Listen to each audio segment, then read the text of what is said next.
لە ماوەی 3 ساڵدا گۆڕانکاریەکی گەورە لە ڕێژەی سەوزایی ئەم ناحیەیەدا کراوە. پێش 3 ساڵ ڕێژەی سەوزایی لە ناحیە ئاغزەلەر کەمتر لە 12 بوو، بەڵام لە ماوەی ئەم 3 ساڵەدا توانراوە زیاتر لە 10 ڕێژەکە بەرز بکرێتەوە و ئێستا ڕێژەی سەوزایی لە سەرووی 122ەیە. 12 بۆ 110 ڕێژی سەوزایمان هەبوو، لە ئێستادا گەشتە 123 بۆ 125. ئەوش بۆ هەڵ و ماندووبوونەی بەشی باخچەکانمان هەر وەکو سەرۆکاتی شارەوانیمان کە گرنگی زۆرمە بە ڕێژی سەوزایی داوە.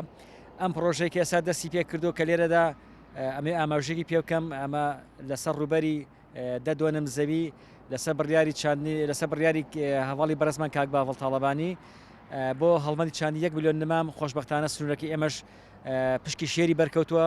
ئەوان پرۆژەیە زیاتر لە 1000 نمام چێندراوە و ئەرکی خزمەتکردنی کەوتە سەر ئاسۆی سەرۆکاتی شارەوانی.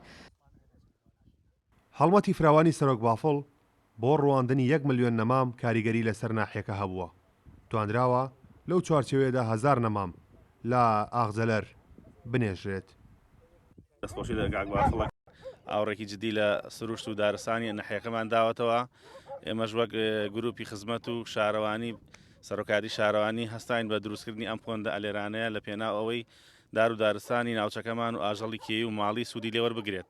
بەڵام لە ئێستادا پۆندەکەمان تووشی هەرەسێنانێک بۆ لە بەشێکە، بۆیە داواکارین لە لایەنی پەیوەندیدار و وەزارەتی کشت و کاڵ و سەرچاوەکان ئاوڕێکی جدی لەم پۆندە بنەوە.